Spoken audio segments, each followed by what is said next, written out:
Thank you, Mr. Mayor. This is the incredible shrinking project. I liken this to, being offered a bus, and because this isn't our purchase, it's other tiers of government, we're simply asked, what colour do you want? And then when they come back to us later and they say, we can't give you a bus, we'll give you a minibus, but what colour would you like? And now it's like, would you like a scooter? But what colour would you like? And I think it's incumbent on us, if you'll understand the analogy, to say, well, can I question the premise of your question? We were promised a bus. Let's be clear.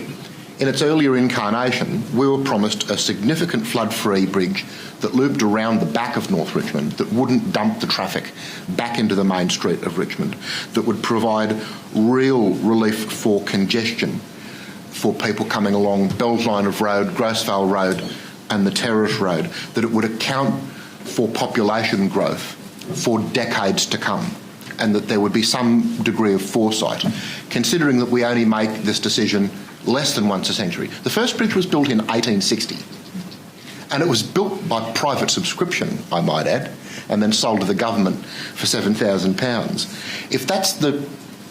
If we only make a decision like this that frequently, it's incumbent on us to get it right. And, of course, until very recently, this was promised as an extra bridge that would add to the capacity, not as a replacement bridge.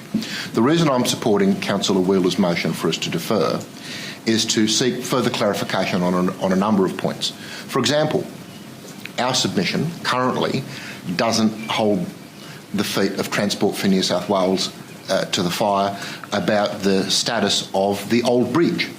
If the old bridge is going to be decommissioned as a vehicular bridge, then there may be a desire to foist that asset on us, even if it's going to be used for pedestrian or cyclists or something like that. Because if it's not a vehicular bridge, Transport for New South Wales might say it's got nothing to do with us. I'd rather see a written affirmation from Transport for New South Wales that they won't try and foist that asset on us. We don't want it, and we couldn't afford its upkeep anyway. You would never build a hospital without a car park. You would never build a railway network. That's a bad analogy. The state government doing exactly that. Well, perhaps the fact that they do rather proves my point. You would never build a railway network without making some accommodation for stabling yards. The point that I'm making is that this project is of a piece. You can't build a bridge and not the approach roads. That's the stupidest idea I've ever heard. Yeah. And I think we need to apply maximum political pressure. I note and I welcome the federal member's media release yesterday, but that isn't a commitment for funding. That's simply a recognition that this is a political hot potato with a federal election coming and that she will work with. But rather than blaming the previous Liberal government, which the federal member attempts to do, the responsibility for this project currently sits with the current state government and the current federal government. It's up to them to make a commitment to fully fund this with no delay between stages 2A and 2B. And even though this has little to do with council, I think the community rely on us to make that representation forcibly.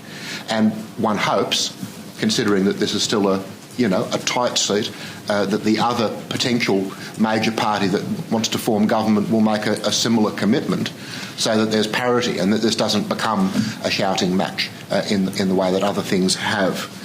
I'm disappointed that this dumps the traffic back into the main street of North Richmond.